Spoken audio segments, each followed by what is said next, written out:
guys, welcome back to MilkyBrew and welcome if you are new. My name is Emily and I just recently went on a trip to Vienna, and this video is going to be my top 5 pieces of advice for people who are travelling to Vienna. My piece of advice number 5 for going to Vienna is to visit Belvedere Palace.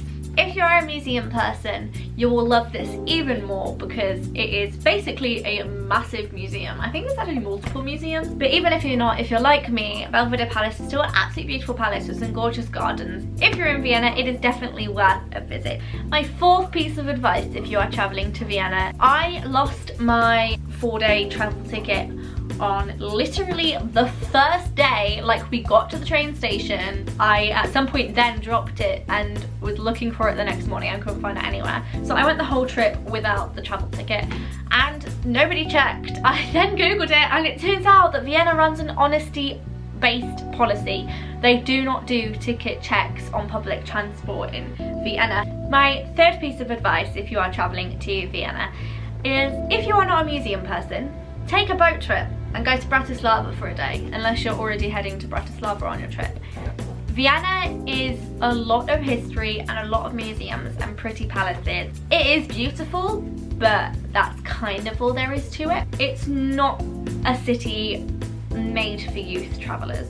And honestly, if I could have redone the trip, I probably wouldn't have gone. It's just more of a mature, classical, historical city, which is great if you're interested in that stuff, but if you're like me and you're not, I would recommend taking a boat. It's just an hour across the Danube to go to Bratislava for a day, which is the capital of Slovakia. My 2nd piece of advice for visiting Vienna is to go to the Danube Tower. It is a lookout tower. It's actually on the other side of the river from like the main things. So it is a bit of a travel, but I will link it in the description below. I would time it, if I were you, to go probably about half an hour, 45 minutes before sunset. Get your pictures of Vienna in the daylight, wait a little bit, get pictures of Vienna at sunset, wait a little bit, get the pictures of Vienna at night.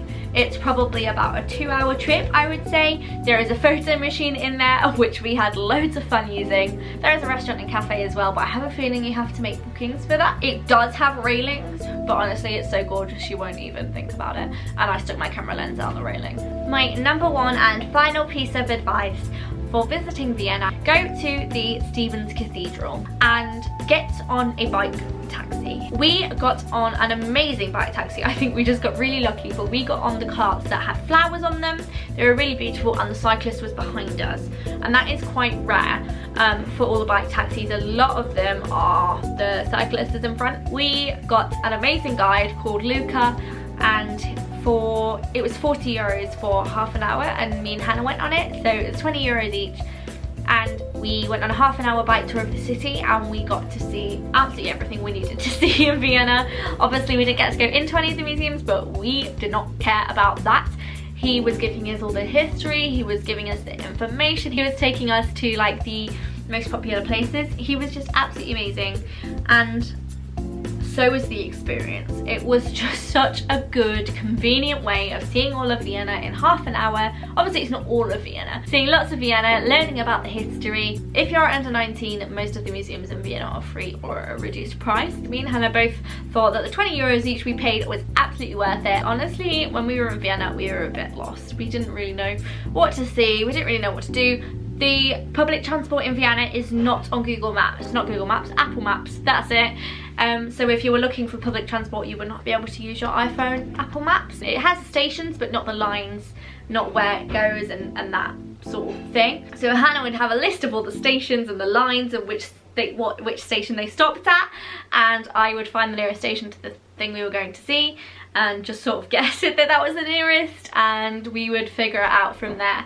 It was a lot more complicated, but we figured it out.